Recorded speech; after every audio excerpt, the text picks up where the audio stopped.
La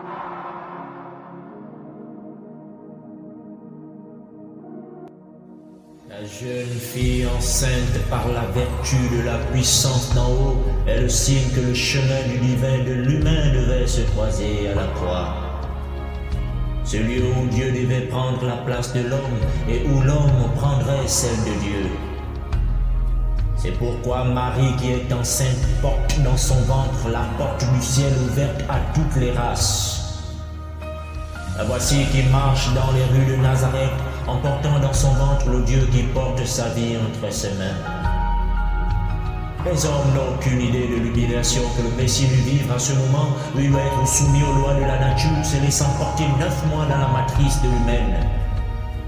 Ainsi, pour la première fois de l'être souillé devait sortir la pureté, telles les couches inférieures du péché côtoyées par la gloire comme celle semblable à l'unique Fils de Dieu.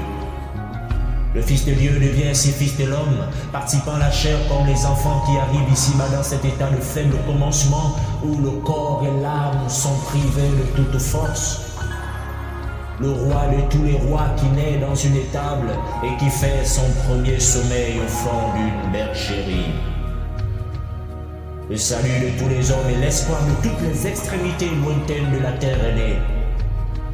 C'est d'ailleurs ici l'unique naissance qui a mobilisé toute une ligue de prophètes, faisant autant couler de salive d'encre, au point où des générations ont été hypothéquées pour retracer la piste royale de la venue de celui que tous les saints adorent, Jésus-Christ.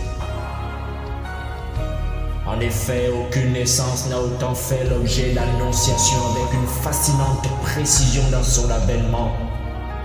Le pain de vie est né à Bethléem. Bethléem, la ville du pain, a vu le vrai pain de vie naître sur cette terre. Et non loin de là, l'ange se révèle au berger, à la race des peuples pasteurs, pour souligner au berger que désormais le véritable, le bon berger venait de naître. Puis, soudainement, une multitude de l'armée céleste se joint à l'ange pour louer Dieu. Si autrefois il n'était pas possible de voir les anges louer Dieu sur terre, cette nuit-là, Dieu fit don à la terre de savourer les compositions du cœur céleste. Alors les étoiles éclatèrent en chants d'allégresse. Tous les fils de Dieu et même les mages, guidés par son étoile depuis l'Orient, poussèrent des cris de joie.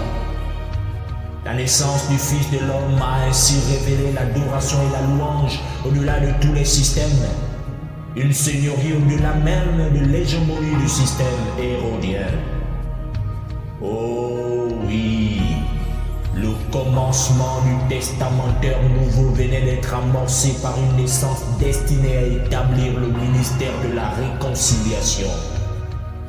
Si autrefois plusieurs hommes se sont levés pour parler de sa part, cette fois-ci le moment était venu où Dieu lui-même décida de monter sur la chair afin de prêcher à la race humaine. C'était l'avènement du système qui sauve.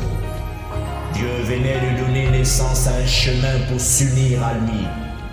Cette naissance n'était pas donc le commencement de Dieu, c'était le commencement de Dieu fait homme.